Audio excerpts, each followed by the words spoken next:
일단 공부의 정도가 있다고 말씀드렸었는데 아까 그랬지. 이제 그 정도라면 아까 이제 바를 정자의 길도자에서 바른 길이라고 했었잖아요. 그럼 그 바른 길이 대체 어떤 단계로 거쳐지느냐 이제 하나하나 살펴봅시다. 일단 중요하지. 제일 첫 번째 단계는 진짜 중요해요. 제일 첫 번째 단계는 꿈을 갖는 거예요. 꿈을. 그게 가장 첫 번째 단계예요. 꿈을 갖는 거. 꿈을 갖는다는 건 아까 말씀드렸다시피 그냥 단순히 난 뭐 예를 들어서 의대생이 될래, 뭐 난 대학생이 될 거야, 나 이 대학에 붙을 거야 이런 게 꿈이 아니라 진짜 뭐 만약에 의사가 되고 싶다가 꿈이다 할지라도 어떤 의사가 되고 싶은데 이런 거 있죠. 진짜 내가 생각만 해도 막 가슴 벅차는 그런 꿈을 생각을 하는 거, 그런 꿈을 찾는 거. 그게 일단 가장 첫 번째 단계고, 두 번째 단계가 주체성을 갖는 거. 쉬운 말로는 운전대를 잡아라라고 내가 친구들한테 많이 얘기를 하는데 운전대 진짜 잡으시면 안 돼요? 큰일 납니다. 이제 많은 친구들이 다들 자기 학습에 있어서 조수석에 앉아있단 말이에요. 이제 앞에 사람이 끌어주고 난 그냥 옆에 타가지고. 그치. 그냥 좌회전하면 그냥 좌회전하는 대로 따라가고 브레이크 밟으면 브레이크 밟는 대로 그냥 멈춰주고. 되게 좋은 비유예요. 근데 이제 조수석에 앉아 있으면 안 되거든. 학습은 스스로가 해야 되는 거거든. 그치. 그래서 꼭 친구들한테 운전대에 앉아서 자기가 우회전을 할 건지 좌회전을 할 건지 악셀을 밟을 건지 브레이크를 밟을 건지 자기가 다 결정을 하라고 이렇게 얘기를 하지. 그게 이제 두 번째 단계, 주체성을 갖는 거. 세 번째가 절실함을 갖는 거. 절실함, 간절함이라고도 하죠. 이제 이런 친구들이 있어. 나 꿈도 있다. 주체성도 있다. 뭐 예를 들어서 이런 친구지. 이제 진짜 내 친구인데 나는 화학자가 되고 싶다.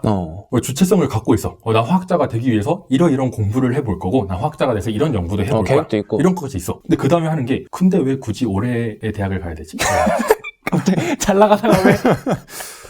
한 10년 뒤에 가도 되지 않을까? 뭐 그런 거. 이런 게 절실함이 부족한 거거든. 절실함을 갖기 위해서는 어떻게 좀 해야 되는 거야? 이게 좀 어려운데, 절실함을 가지려면 공부에 있어서 절실함을 갖는다는 건 좀 힘들어. 그건 좀 어려운데. 근데 이제 또 생각을 해보면 다른 거에 있어서 한 번이라도 절실함을 느껴본 친구들은 공부에다가 이걸 적용하는 건 쉽거든. 이거 되게 좋은 말이에요. 나 같은 경우에는 농구 선수가 꿈이었었잖아. 그래서 진짜 농구 선수가 되기 위해서 너무너무 절실했었단 말이야. 내가 키가 상대적으로 작은 걸 아니까 점프력을 길러야 돼서. 그래서 막 거의 한 2년 내내 걸어 다닐 때 계속 발 뒤꿈치 들고 걸어 다니고, 뭐 막 밤에 계속 막 윗몸 이렇게 막 몇백 개씩 하고. 탄력을 높여야 되니까. 그치. 점프를 잘하려면. 그런 걸 하면서 어떻게든 난 덩크를 하겠다. 그런 거 있잖아. 대단하다.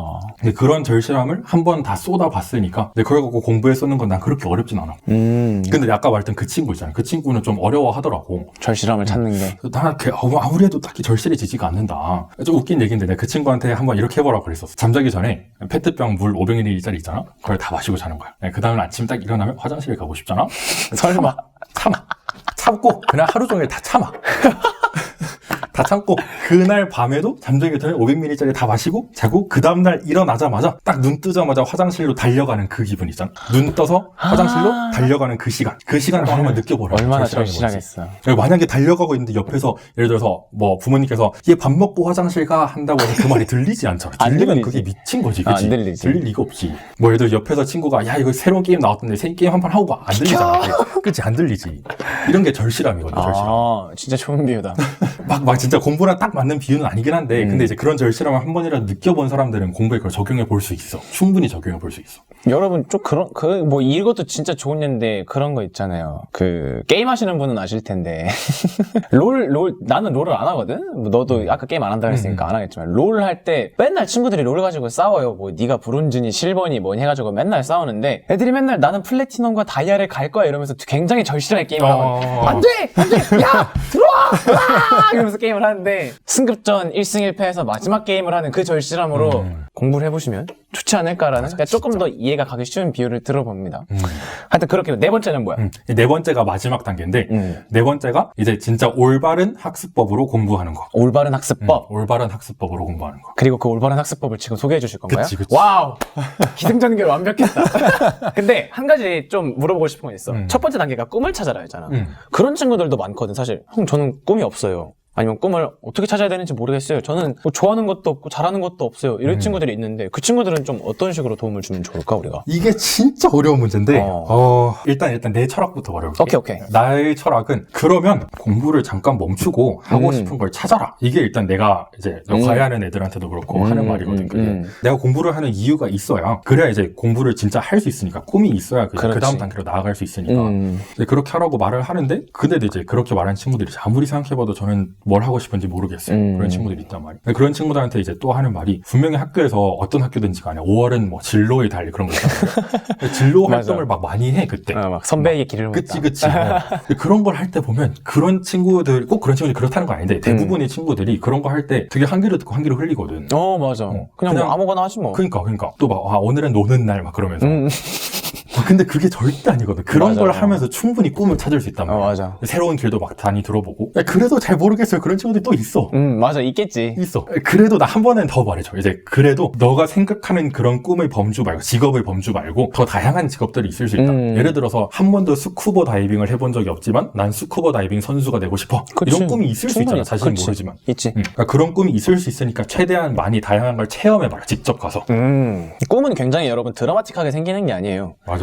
뭐 내가 뭐 이런 경험을 했다고 해서 이 꿈이 생기는 게 아니고 내가 막 뭐 되게 어떤 친한 친구가 막 아팠는데 그 친구를 살린 의사 선생님이 너무 멋있어서 내가 의사가 돼야겠다 이런 드라마틱한 꿈이 아니어도 돼요. 저도 중학교 때 축구 선수 하고 싶었는데 축구 선수를 못했어요. 왜냐면 그만큼 잘하지도 않았고 다치기도 했고 그래가지고 못했는데 그래서 고1 때 어떻게 해야지 생각하다가 그냥 내가 좋아하는 축구를 중계하는 스포츠 캐스터가 되자 해가지고 미디어 쪽에 오고 싶었던 거예요. 그러니까 그렇게 드라마틱하지 않아요. 꿈을 찾는다는 건. 그러니까 한번 여러분이 진짜 좋아하는 게 뭔지 아니면 진짜 없으면 찾으러 나가보세요. 한번 찾으러 나가서 친구도 만나고 뭐 또 해보고 대신에 프로게이머 하겠다는 친구도 있을 수도 있는데 그치. 그럼 진짜 해보세요. 한번 프로게이머를 하루에 15시간씩 게임을 해보세요. 그러고 나서 이건 아닌 것 같은데 하면 그건 아닌 거예요. 그러니까 본인이 진짜 좋아하는 게 생겼다고 하면 그걸 정말 열심히 해보시고 아니다 싶으면 다시 한번 다른 꿈을 찾아보면 되는 거고. 왜냐면 꿈을 한번 찾아봤으니까 다른 꿈을 찾는 건 어렵지 않다고요. 그러니까 이제 그 꿈을 찾으면 아까 얘기한 그 4단계대로 쭈쭈쭉 나가면 되고 우리는 마지막 4단계인 공부법을 알아보러 갑시다. 첫 번째는 국어입니다. 국어는 어떻게 공부했어? 일단 국어로 들어가기 전에 Yes. 이제 모든 과목, 국어가 됐든 수학이 됐든 과학이 됐든 모든 과목을 다 꿰뚫는 학습 방법이 있다고 생각하거든.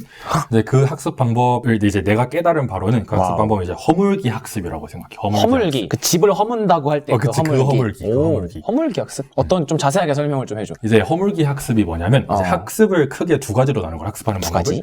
쌓기 학습과 허물기 학습이 있어. 느낌만 들어서는 쌓기 학습은 우리가 학교에서 배우거나 학원에서 배우는 그냥 지식을 계속 쌓아가는 단계인 것 같아. 그렇지. 좋아. 하나 맞췄습니다. 의대생이 하는 공부법 중 하나를 맞췄어요.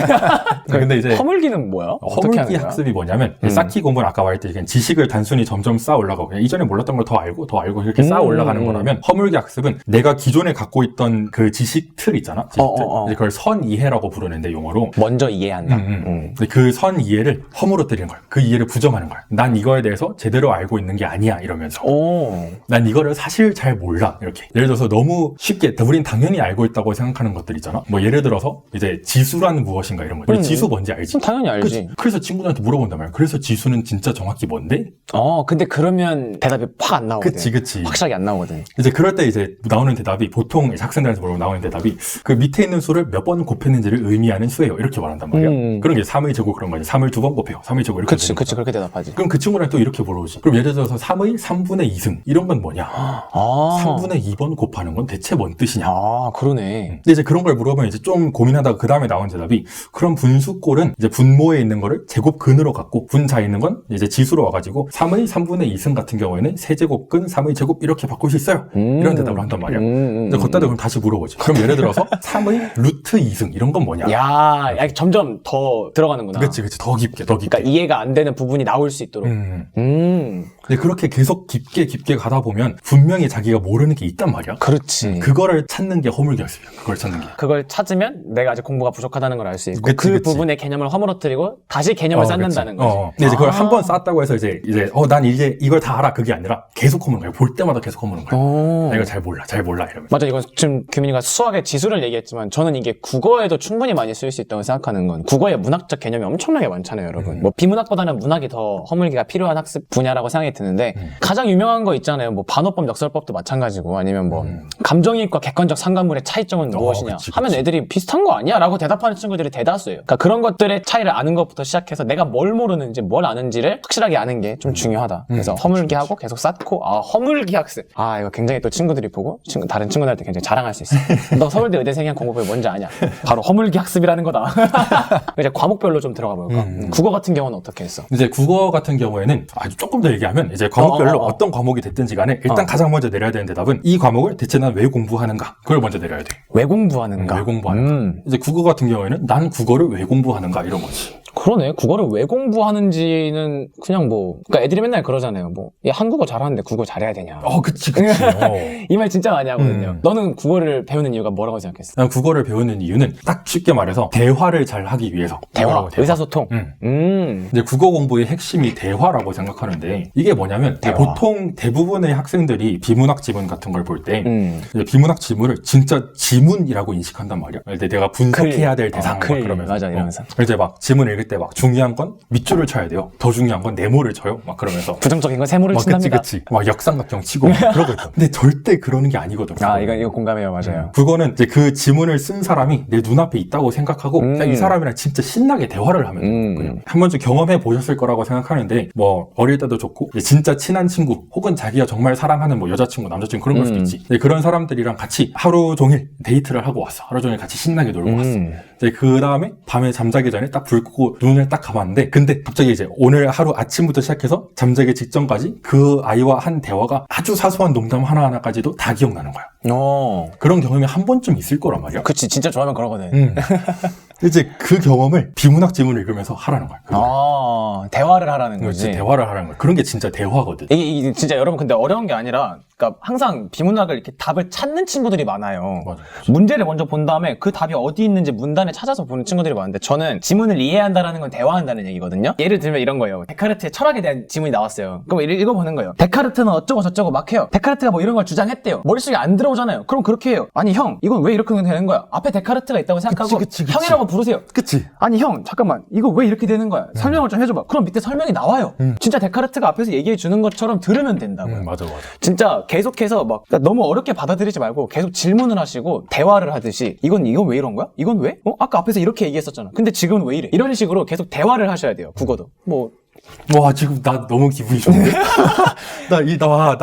이거랑 공감하는 친구를 너무 오랜만에 만나서 너무 좋다. 같은 공부법, 저는 이 공부법이 맞다고 생각해요. 왜냐면, 규민이가 아까 국어 만점 받았다고 얘기했잖아요. 저도 제가 봤던 시험에서 31번 있잖아요. 그 유명한 문제 있어요. 31번이라고 정답률이 20%가 안 되는. 객관식인데 정답률이 20%가 안 돼. 무슨 문제야, 이건. 제가 그거 빼고 비문학을 다 맞았었거든요. 그러니까 이 방식을 썼을 때, 충분히 여러분도 전 이거 고3 4월인가 5월 달에 이 방법으로 바꿨어요. 그러니까 여러분도 충분히 지금 시간이 많고 바꿀 수 있기 때문에 이 방법을 좀 추천을 드리겠습니다. 좋은 방법이에요.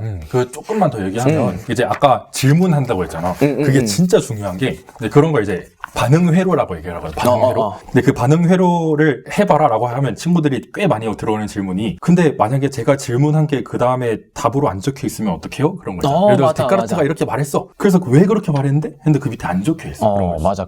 그런 경우도 있어요. 근데 그런 경우가 있는데 그런 경우에 생각을 해야 되는 건 두 가지가 있어요. 일단 첫 번째는 내 반응 회로가 잘못됐나? 예를 들어서 이걸 읽고 이렇게 질문하면 안 됐나? 이런 거죠. 그치. 되돌아볼 수 있지. 그런 게 있을 수 있고 이제 두 번째로 해야 되는 생각은 혹시 이 지문이 좋은 지문이 아닌가? 이런 생각을 해볼 수 있단 말이야. 혹시 예쁜 지문이 아닌가? 이렇게. 맞아. 그래서 사람들이 하는 말이 수능 기출 지문으로 공부를 해라. 비문학 공부를 해라. 그런 말을 왜냐면 잘 만들어진 지문이에요. 맞아. 굉장히 예쁘고 답이 딱 나올 수 있도록 정해진 지문이어서 그걸로 연습하시면 좋아요. 맞아. 수능 국어 비문학 지문을 만드는 게 교수님들이 막 거의 한 50명 정도 들어가실 텐데 아마 수능 만드는데 한 달 동안 감금돼서 만드신다고 하니까. 근데 한 달 동안 감금돼서 특히 이제 뭐 문학 작품 같은 경우에는 자기들이 직접 쓰시는 게 아니라 이미 맞아. 만들어져 있는 거고 직접 쓰신 건 비문학 지문을 쓰시는 건데 그걸 쓰는 흐름을 알아야 돼. 그걸 쓰는 어떻게 그 비문학 지문이 어떻게 만들어졌는지. 맞아. 그게 뭐냐면 일단 첫 번째 문장을 써. 교수님들끼리 첫 번째 문장을 작성해. 그 다음에 교수님들끼리 몇 시간 동안 회의를 하는 거야. 다음 문장은 그리고 도대체 이 문장을 읽고 정말 제대로 반응한 학생은 어떤 질문을 던졌을까? 그리고 그에 대한 답을 그렇지. 두 번째 문장에 적어놓는 거지. 그런 식으로 지문이 만들어진단 말이야. 맞아요. 수능 기출 지문을 읽으면서 자신의 반응 회로를 계속 올바르게 고쳐나가는 거지. 이런 질문을 했어야 되는구나 이렇게. 굉장히 좋은 방법이죠, 여러분. 꼭 한번 해보시길 바라겠습니다. 찾지 마세요. 찾으면 안 돼요. 맞아. 절대로. 자, 그러면 영어도 좀 이제 언어니까 좀 비슷하지 않을까라는 생각이 드는데 어때, 영어 공부법 같은 경우는? 영어도 국어 얘기를 해가지고 영어도 똑같아요. 국어나 영어나 진짜 똑같아요. 근데 다만 다른 게 하나 있다면 영어는 우리나라 말이 아니란 거죠. 그거 하나 다르죠. 그치? 우리가 외계인이랑 의사소통을 할 수가 없잖아요. 그 이유는 외계인은 언어를 모르는 그러니까 거죠. 언어가 다르니까. 그쵸. 그래서 일단 영어 공부를 할 때 가장 첫 단계는 일단 영어 단어를 외우는 거죠. 그건 암기, 그건 어쩔 수 없어요. 우리가 국어 맞아. 공부를 가장 처음 했을 때, 어릴 때 할 때 국어 단어를 하나하나 외웠단 말이에요. 그렇지, 뭐 이제 습득을 하는 거지, 점점. 뭐 무조건적으로 외우진 않았지만. 그치. 그런 게 이제 훈습인데, 아까 말했던. 근데 이제 영어를 훈습을 통해서 이미 체화가 된 상태라면 이런 단계를 안 거쳐도 되겠지. 그치, 뭐 유학을 갔다 온 친구라거나. 뭐. 근데 훈습이 아직 안 돼 있는 친구라면 당연히 이 단계는 거쳐야 되는 거죠. 학습을 해야죠. 무슨 말인지 알아야 해석을 하고 대화를 할 거 아닙니까? 앞에서 막 오랄랄랄 하고 있는데 나는 응? 이러고 있으면 애초에 대화가 불가능하니까. 그러니까 대화가 가능한 조건을 만들어 놓고 대화를 시작하라는 얘기예요. 그치. 단어 암기는 필수적입니다. 그러면 단어 암기는 뭐 하루에 몇 개씩 했어? 혹시나 뭐 정해져 있어서? 하루에 딱 50개씩 했었는데, 근데 항상 밥 먹고 나서, 그러니까 점심 딱 먹고 나서 5교시 수업 시작하기 전까지. 아, 학교에서? 항상 그 시간 동안에 항상. 고등학교 때 농구 안 하고 싶었니? 그렇죠. 너무 진짜 하고 너무 싶었지. 하고 싶었을 것 같은데. 진짜 하고 싶었는데 그냥 고3 1년 동안은 그냥 꿈을 위해서. 그랬구만. 이런 의지가 필요합니다, 여러분. 단어는 50개씩 외웠고, 뭐 첫날에 50개를 외웠어. 그럼 둘째 날, 전날 걸 복습하고 50개를 외웠어? 아니면 뭐 어떤 식이었어? 그거는 그냥 그때마다 달랐는데 그냥 전날 게 너무 확실하게 머릿속에 잘 들어와 있다. 그럼 안 보는 거고. 그냥 전날 게 좀 부족했다. 느낌을 다시 보는 거고. 그냥 그때 맞춰서 하는 거지. 그런 식으로 했다고 보시면 되겠습니다. 영어도 국어랑 마찬가지로 대화를 하되 대화가 가능한 조건을 만들어놔라. 단어를 잘 외워나와라. 그런 거고. 자, 의대생이 가르쳐주는 수학 공부법. 전 문과라서 모르겠어요. 제가 수학 공부법을 누구한테 가르칩니까? 고등학교 문과 친구들이 이제 막 지수함수, 삼각함수, 로그함수 배운다니. 난 안 배웠거든. 애초에 교육 과정이 없었어요. 그렇네. 저 교육 과정이 없었기 때문에 제가 뭐 가르쳐줄 수 있는 게 없을 것 같아서. 수학 공부법은 어떻게 시작해야 됩니까? 어떻게 공부를 해야 됩니까? 이것도 아까 국어랑 다르지 않게 가장 처음에 내려야 되는 대답은 수학 공부를 왜 하는가? 이걸 먼저 대답을 내려야 왜 돼요. 하는가? 수학 공부는 왜 하는가? 수학을 왜 하는가에 대해서 대답을 내려면 일단 수학이라는 학문이 대체 뭔지를 먼저 알아야 돼. 수학이라는 학문이 뭔지. 그치? 가장 수학의 처음, 진짜 가장 처음으로 올라가 보면 수학은 몇 가지 정의와 몇 가지 공리로 시작되는 거란 말이야. 정의와 공리. 정의는 뭔지 알지? 정의. 다들 아실 거예요. 공리는 혹시 뭔지 알아? 공리는 뭐 은행 이자 뭐 그런 거. 이제 공리는 이제 리가 논리할 때 리자인데 이제 공통적으로 사용하는 논리. 그러니까 쉽게 말해서 증명하지 않고 사용하는 논리 이거야. 공리. 그래서 되게 유명한 공리로 이제 3단 논법 그런 게 있지. A는 B, B는 C. 따라서 사람들이 A는 C. 다들 그냥 아무런 의심 없이 받아들이는 그치. 그러한 것들. 그래서 몇 가지 정의와 몇 가지 공리를 가지고 그냥 그것들을 짬뽕시켜서 계속 풀어나가는 게 그냥 수학이란 말이야. 자, 그래서 그럼 수학 공부를 왜 하는가? 수학 공부를 그렇지. 왜 하냐면 아까 말했던 그 정의와 공리, 즉 본질이지, 본질. 수학의 본질. 그치. 그런 본질을 탐구하는 능력이랑 아까 말했던 그 공리 있잖아, 공리. 이제 그 공리처럼 내가 진짜 이 논리를 제대로 알고 있는지, 그러니까 논리력을 키우는 것이 논리력. 본질을 탐구하는 능력과 논리력을 기르기 위해서 수학 공부를 하는구나. 일단 이걸 먼저 정확하게 잡아놓는 거지. 그러면 문제만 이렇게 막 푼다고 해서 되는 게 아닐 것 같은데. 그치, 절대 아니지.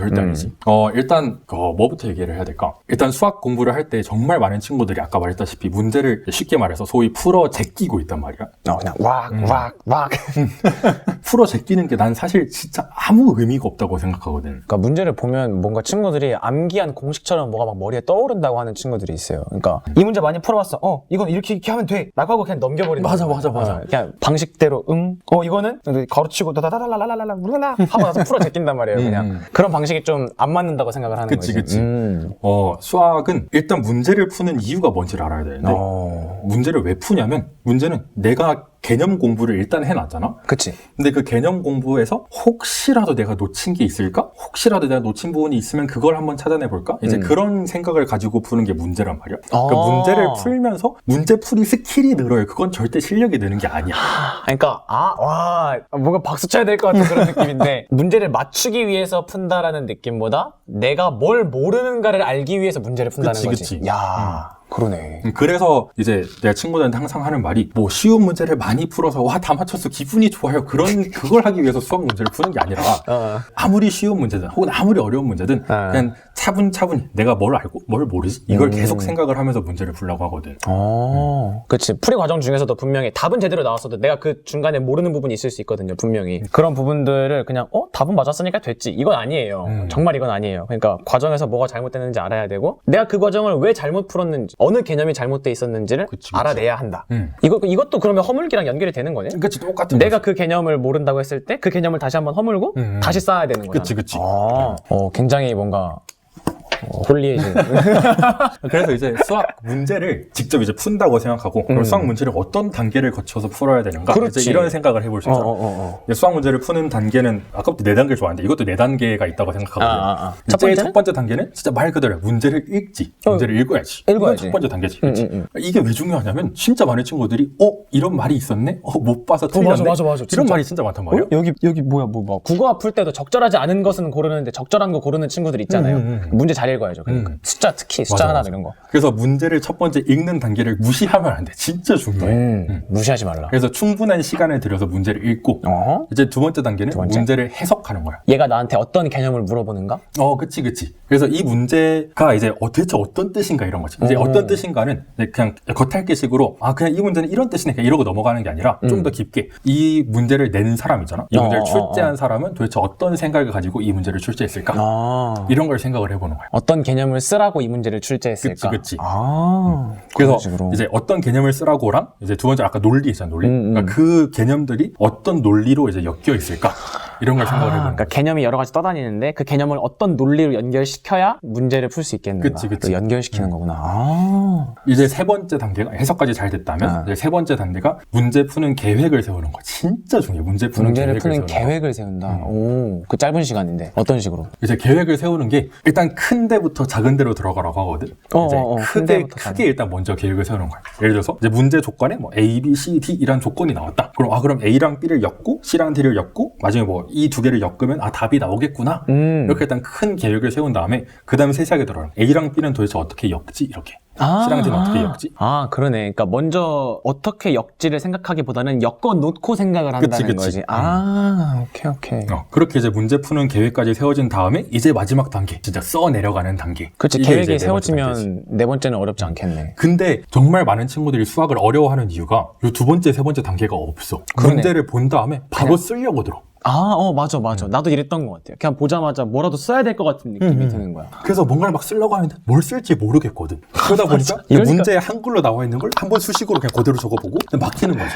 이러니까 문제가 어렵다 막 그러면서. 이러니까 문제가 안 풀리는 거야. 20초 동안 뭘 못 쓰잖아요. 그럼 어렵다고 느껴요. 저도 그랬어요. 왜냐면 빨리 써내려 가야 될 것 같거든. 지금까지 그렇게 해왔으니까. 근데 그게 아니라는 거잖아. 그게 진짜 절대 아니야. 와. 이 문제를 풀고 못 풀고는 어떻게 잘 써내려 가는가에 대해서 결정되는 게 아니라 요 두 번째, 세 번째 단계까지 끝난 시점에서 이미 결정돼 있단 말이야. 그 문제를 쓰기 전에. 그렇지. 이미 쓰기 전에. 아까 국어도 마찬가지야. 국어도 국어 비문학 지문을 읽고 나서 문제를 푸는데 애들이 집중을 하는데 친구들이 문제를 푸는 게 중요한 게 아니라 비문학 지문을 다 읽는 바로 딱 그 순간 있잖아. 처음부터 끝까지 딱 읽은 그 순간에 이미 결정이 났거든. 문제를 맞출 수 있을지 없을지는 끝나 있어요. 이 문제를 맞출지 틀리지 결정 났거든. 그것처럼 수학도 요 앞에 2, 3단계를 진짜 시간을 많이 들여서 2, 3단계. 진짜 필요하다 그러니까. 그래서 이 단계 할 때 내가 친구들한테 하는 게 일단 샤프를 내려놔라 그러거든. 생각을 해라. 샤프를 내려놓고 머릿속으로 생각을 해라. 머리를 굴려라. 손이 놀린다고 해서 수학 실력이 느는 건 절대 아니야. 손이 놀면은 그리고 머리가 생각을 잘 못해요. 맞아. 왜냐면 내가 쓰고 있는 거에 집중이 돼가지고 생각을 못하기 때문에 필요한 과정이라고 생각이 듭니다. 내 수학 방법이 좀 잘못됐었구나. 이런 걸 느끼네요. 근데 이제 요 두 번째, 세 번째 단계를 하면 친구들이 많이 어려워한단 말이야. 그렇지, 어렵지 당연히. 근데 이걸 어려워하면 이제 이게 어려운 이유는 가장 쉽게 말해서 그냥 개념이 부족한 거거든. 어떤 개념을 쓸지 모르는, 어떻게 써야 될지도 모르는 거고. 그치. 뭐 예를 들어서 문제를 읽는데 뭐 역함수에 관한 문제가 나왔어. 그럼 이제 그 순간 머릿속으로 다 떠올라야 되거든. 역함수란 무엇인지 성질부터 해가지고 어떻게 쓰는 건지. 모든 개념들이 다 떠올라야 되는데 그거를 잘 떠올리지 못하는 친구들이 있어. 이제 그런 친구들 이렇게 물어보거든. 근데 그럼 역함수라는 단어를 보자마자 그런 게 막 다 떠올라요? 이렇게 물어본단 말이야. 그치. 그래서 그 친구들한테 역함수가 너무 어려우면 우리 쉬운 것부터 한번 해보자. 이렇게 얘기하는 게 삼각형의 넓이를 구하는 방법 그런 거 있잖아. 예를 들어서 문제에서 밑변 길이는 2고요. 높이는 1인 삼각형의 넓이를 구해주세요. 문제가 그렇게 나왔어. 이렇게 나오면 진짜 아무 생각 안 하고 그냥 바로 2 곱하기 1 곱하기 2분의 1은 1 그냥 끝내잖아. 맞아. 그렇게 풀지 말라는 거야. 그렇게 풀지 말고 한 단계 한 단계를 의식적으로 거치라는 거지. 가장 첫 번째로 삼각형의 넓이를 구하는 거는 어떻게 구해야 하는가. 삼각형의 넓이를 구하는 방법은 뭐가 있었지? 이렇게 의식적으로 떠올려 보는 거지. 쫙 다 떠올려 보는 거지. 약간 그런 것도 가능하겠네. 2분의 1을 하는 이유는 뭐지? 막 이런 그치, 거. 그치. 그런 것도 2분의 막 이런 것부터. 굉장하네. 그러니까 이제 쉬운 문제부터 시작해가지고 우리가 너무 그냥 반사적으로 풀던 문제들 있잖아. 네, 그런 것부터 시작해서 의식적으로 하나하나 파헤쳐보는 거야. 내가 어떤 사고 과정이 거쳐져서 이런 생각을 하고 있지? 이렇게. 굉장히 좋은 수학 공부법이고. 근데 이제 갑자기 이제 딱 생각나는 건 구독자분들한테 필요한 정보가 좀 필요할 것 같아서. 개념 공부를 열심히 했다 그랬잖아. 그 개념이 가장 중요하고. 너가 썼던 개념 공부 책은 뭐니? 수학에서. 개념 공부 책. 뭐 썼어? 내가 만든 거 썼어. 내가 그냥 만들었어. 아니, 딱히 개념 공부 책이란 건 없었는데. 맨 처음에 공부할 때는 어떤 책에 도움을 받았을 그치. 맨 처음에 공부할 때는 원래 여러 가지 썼었는데 그냥 제일 처음 썼던 게 다들 가장 처음으로 쓰는 건데 수학의 정석. 정석, 개념 원리 뭐 이런 거. 근데 센은 절대 안 썼던 것 같아. 이제 놀라운 사실. 혹시 센 관련 분이 구독자는 아니시겠지? 설마? 센에서 일하시는 글쎄요, 뭐 신사고 관계자분은 일단 먼저 사과의 말씀드리고 이제 센을 조금 내가 싫어하는데 뭐 이유가 있겠지. 센이 아까 말했던 문제를 풀어 제낄 수 있도록 만들어 놓은 문제집이란 말이야. 네, 맞아요. 그러니까 그러네. 센이 막 유형화가 돼 있어 보여. 유형 1, 유형 2, 유형 3. 맞아. 그렇긴 하다. 그러니까 너가 싫어할 수밖에 없는 문제집이다. 위에 유형 문제를 푸는 방법을 보고 그 방법을 그대로 적용하면 밑에 경우 풀리거든. 맞아. 그래서 막 기분이 좋아, 막 맞추니까 막. 문제를 볼 때 위에 있는 개념을 보고 나서 문제를 풀게 돼요. 센은 특히. 그래서 약간 본인이 수학을 잘하는 것처럼 착각하게 될 수 있는. 맞아. 그런 게 좀 커. 그래서 센을 안 좋아하는구나. 그럼 센 말고 다른 문제집을 풀었던 거야? 그냥 수학의 정석 보고 또 뭐 봤더라? 수학의 정석밖에 안 본 것 같은데 그거 보고 그냥 교과서 보고. 그런데 사실 센이 이 한국 고등학교의 수학 내신 특성상 센이라는 문제집이 내신을 잘 풀어내기 좋은 문제집인 건 맞아요. 그건 인정할 수 있어요. 왜냐면 지금 우리나라 고등학교 내신이 50분 안에 20 몇 문제를 풀어내야 되잖아요. 말 그대로. 진짜 풀어 제껴야 되는데 센이 그거에 최적화되는 문제집이란 말이에요. 애용이 되는 문제집이고 유명한 문제집이지만 이 방법은 그러니까 센으로 문제를 푸는 방식을 모의고사에 적용하면 문제를 못 풀어요, 여러분. 그러니까 그냥 아는 것만 풀고 17 막 18 이때부터 막힌단 말이에요. 그럼 안 되니까 이 방법을 적용을 한번 해보세요. 대신에 내신 같은 경우는 조금 이게 적응이 된 다음에 이 방법을 써야겠지만 쌤만 풀어 제끼는 건 그렇게 좋은 방법만은 아닌 것 같습니다. 맞아. 그런 얘기를 해보면 가장 중요한 건 아무래도 수학에서 개념이다. 그치. 그 개념에서 모르는 부분을 찾고 허물기를 한 다음에 다시 쌓는 과정이 꼭 필요하다라는 게 수학의 공부법의 핵심입니다. 그쵸. 좋습니다. 나머지 과목들도 좀 혹시 얘기하고 싶은 게 있어? 나머지 과목들 좀 더 얘기하고 싶은 거 있지. 우리가 이제 흔히 진짜 정말 많은 고3 친구들이 혹시 기본서는 다 뗐니? 하면 네, 기본서는 다 뗐어요. 이제 문제를 풀 차례예요. 이런 말은 말이에요. 수학 아니면 뭐 전 과목? 수학 말고도 그냥 다른 과목들. 그 생각을 이제 기저에는 아마 이런 것들이 있겠지. 그 개념은 기본이고 기본은 쉬운 거다. 이렇게. 난 쉬운 건 다 했다. 그치. 이제 그런 생각이 기저에 깔려 있는 건데 절대 아니란 말이야. 절대. 기본과 쉽다는 절대 동의어가 아니야. 기본은 맞아요. 중요하다와 동의어지. 그렇지. 기본은 쉽다와 절대 동의어가 아니거든. 너무 좋은 말인 것 같아.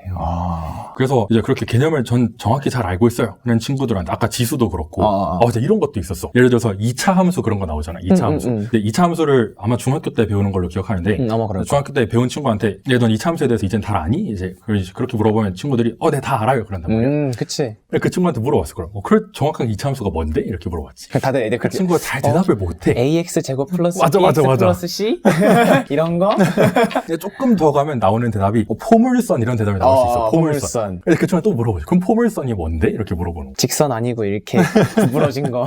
그래서 이제 그런 포물선에 대해서 초등학교 때인가? 그때 2차 함수를 처음 배웠던 걸로 기억하는데 나 때는 아니었나? 근데 여튼 이제 내가 포물선을 처음 배웠을 때 제일 인상 깊게 남는데 그때 쌤한테 손 들어서 물어봤었거든. 쌤 포물선이 뭐예요? 이렇게 여쭤봤었거든. 근데 쌤이 그냥 이렇게 생긴 게 포물선이야? 막 그렇게 얘기했단 말이야. 초등학생이니까 그랬겠지 쌤은. 쌤 입장에서는 초등학생이 뭐 저런 질문을 해 이러면 야 공 던지면 나가는 거 있잖아.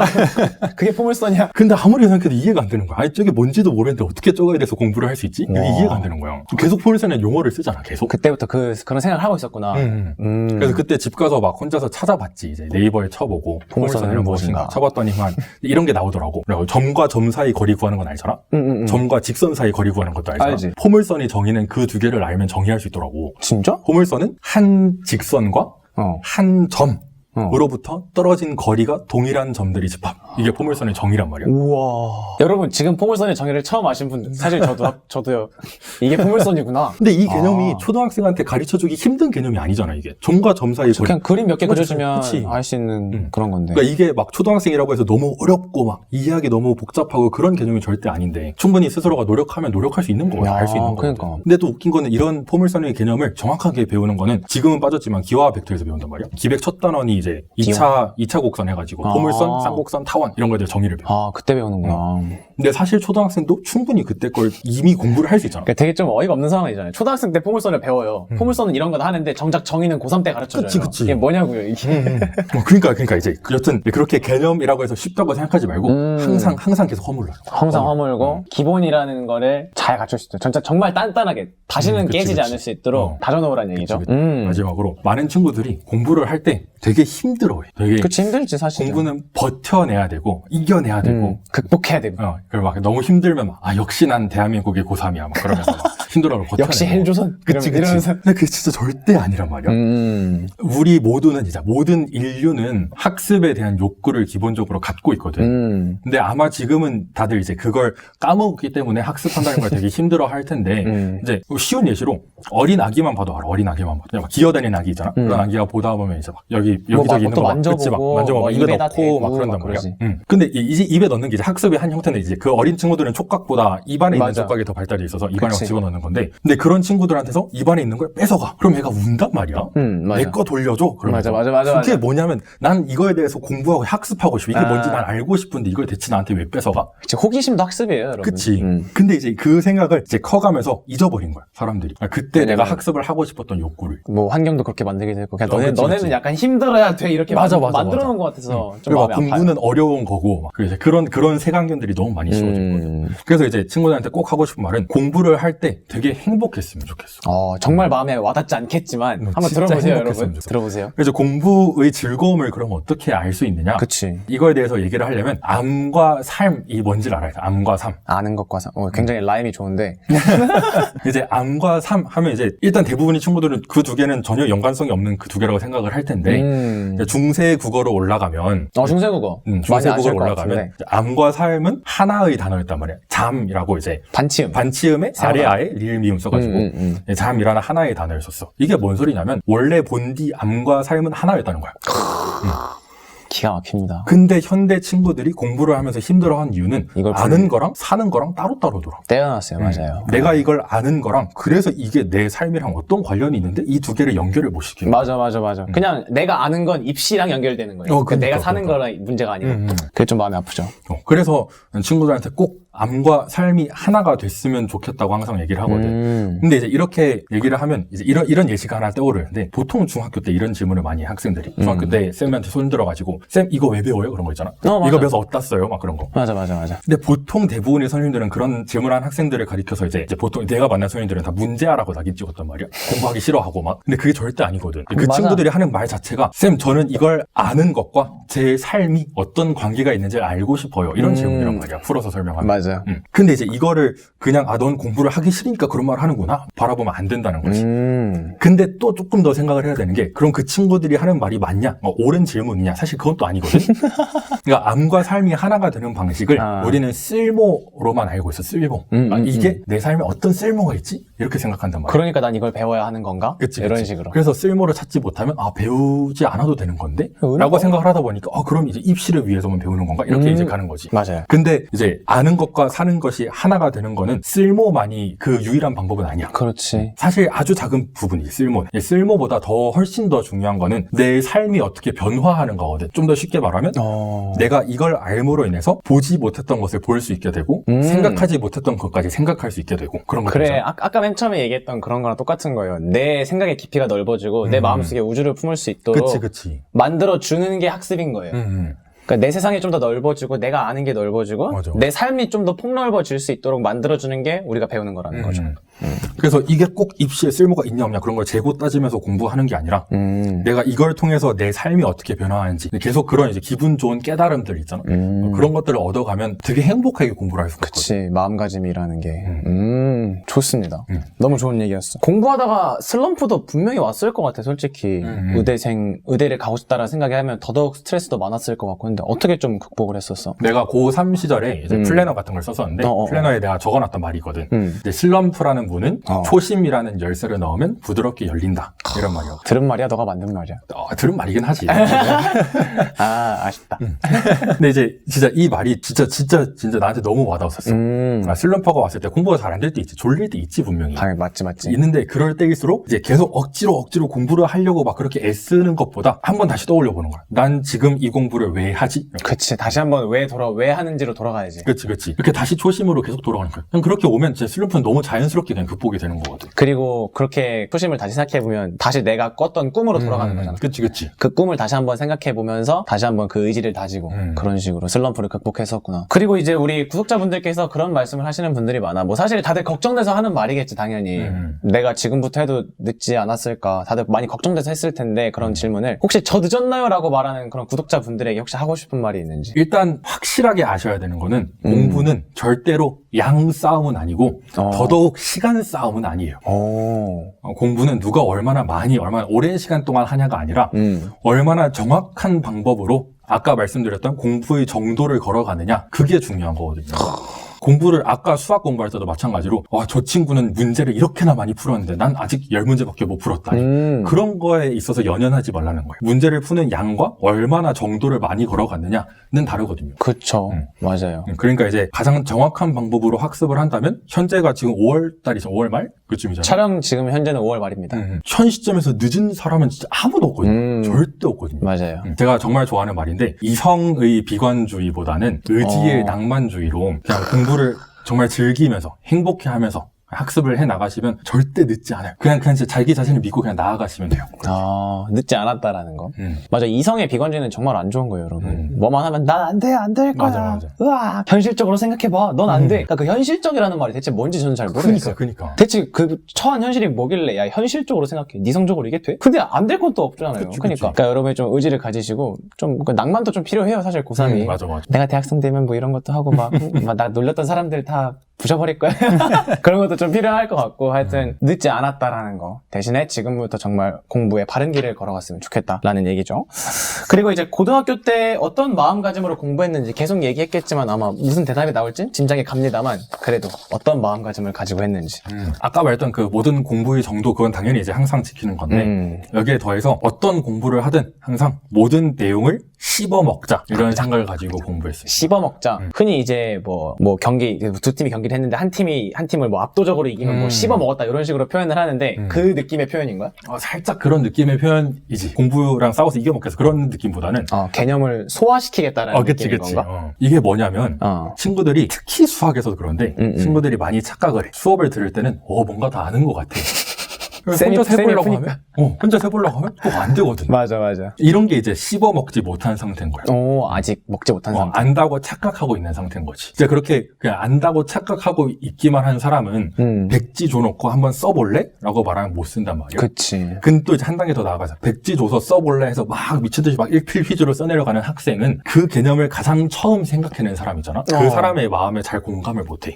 그냥 쓰는 친구는. 그러니까 이게 뭔 소리냐면 좀 더 쉽게 얘기하면 우리 피타고라스 정리잖아. 피타고라스 정리? 뭔지 알지? 알지. 피타고라스 정리를 공부할 때 이 정리는 무엇이고 이걸 어떻게 증명하지? 를 보고 그걸 막 써내려가는 학생보다 피타고라스의 마음에 공감을 해보라는 거지. 이렇게 적어내는 것보다 그 사람은 이걸 왜 만들었을까? 부터 시작해서 그 사람은 어떤 사고방식을 갖고 있길래 이런 공식을 만들었지. 그런 고민을 계속하는 거. 어떤 걸 배우든 그 개념을 가장 처음 만든 사람한테 공감하는 거. 그래서 그 사람이 생각했던 것만큼 생각하는 게 진짜 정말 제대로 안다고 말할 수 있는 거. 씹어먹는 거. 좋네요. 너무 좋은 말인 것 같고. 그럼 이제 너가 이제 예과잖아. 의예과인데 이제 혹시 그냥 어느 과로 가고 싶어? 근데 사실 이것도 다 본과 가서 해봐야 알겠지만 일단 나는 신경외과로 가고 싶어요. 신경외과? 특별한 이유가 있어? 삶과 죽음에 대해서 되게 고민을 많이 했어요. 그치. 이제 생각을 해보니까 신경외과가 가장 그 삶과 죽음의 경계선에 있는 그렇지. 환자분들을 많이 만나볼 수 있는 장소더라고요. 아, 그러네. 신경외과에 가서 내가 하고 싶은 진짜 궁극적인 거는 물론 사람들을 살리는 것도 정말 궁극적인 거긴 한데 그거 말고 이제 내 자신의 내적 성장을 위해서 가장 궁극적인 거는 죽음이란 녀석을 딱 멱살 잡고 내 눈앞으로 딱 끌어와서 그 친구랑 정면으로 눈을 당당하게 마주보고 싶어. 죽음이 뭔지. 그걸 정말 꼭 하고 싶거든. 대체 어떤 친구길래 사람들을 이렇게 힘들게 하고 아프게 하는지. 굉장히 독특한 표현 방식이라서 뭔가 좀 이렇게 머리가 띵 하고 맞은 것 같은데. 너가 이제 의사가 되고 싶다는 계기가 그런 거였잖아. 아프리카에서 막 아이들이 그렇게 죽고 그러면 이제 그쪽으로 뭐 봉사나 이런 것도 가고 싶은 거야? 그치. 그러면 이제 어떤 의사가 좀 되고 싶어? 우리가 흔히 의사는 살리는 직업이라고 생각하잖아. 사람들을 살리는 직업. 살리지. 근데 살리지. 그것 못지않게 의사한테 중요한 거는 사람들이 잘 죽게 인도해주는 직업이라고 생각하거든. 잘 죽는다는 게 한국말로 하면 살짝 이상한데 이제 영어로 이제 well dying 이렇게 말하거든. 그치, 그렇게 표현이 되지. 이제 인간다운 죽음을 맞이할 수 있도록 인도해주는 거. 인간다운 죽음을 맞이할 수 있도록. 그런 게 이제 진짜 내가 의사가 돼서 정말 이제 그런 일을 하고 싶고 이거 말고도 아까 말했던 내가 의사가 되고 싶다고 느꼈던 동기 있잖아. 그 계기. 근데 그 계기도 꼭 실현을 하고 싶은데 현실적으로 만약에 한 30대, 40대 이제 재정적인 부담도 그렇고 뭐 그런 것들 때문에 불가능하다 할지라도 한 50대쯤에는 늦어도 50대쯤에는 국제 의료 봉사단체 그런 거 있지. WHO 국경 없는 의사회 그런 거. 그런 데에 들어가서 아프리카에 가서 정말 내 의료 봉사를 계속하며 내가 알고 있는 의료 지식을 그 사람들한테 충분히 다 베풀면서 그렇게 살다가 내가 바라는 이상적인 죽음은 거기서 치료하다가 거기서 이제 평화롭게 죽고 싶어. 그 곳에서. 굉장히 멋지고 뭔가 좀. 근데 얘기를 들어보면 들을수록 꿈이 되게 평화롭다. 그런 느낌이 들어 그냥 머릿속에서. 되게 좋은 것 같고. 그러면 이제 마지막 질문으로 지금 열심히 공부하고 있는 또 중학생 친구들과 고등학생 친구들이 있어. 사이버 강의라고 뭐 격주 등교 뭐 이렇게 해가지고 되게 머리가 아플 것 같은데 그 친구들한테 한마디 해줬으면 해. 사실 아까 얘기했던 거긴 하지만 공부는 절대로 버티는 게 아닙니다. 공부를 하는 매 순간이 항상 즐겁고 정말 행복하고 내 자아를 찾아가는 그런 과정이라고 느끼시길 간절히 바랍니다. 그리고 또 아까 말했던 거긴 하지만 나는 공부를 왜 하는가에 대한 질문을 지금은 할지 몰라도 나중에 가면 점점 하는 게 힘들어지고 현실적으로 그런 생각할 시간에 공부나 더 해야지라는 압박감이 계속 들어오긴 하지만 그래도 절대로 그 질문을 하는 걸 포기하지 않으셨으면 좋겠어요. 결론적으로 여러분들이 행복한 학습을 제가 응원합니다.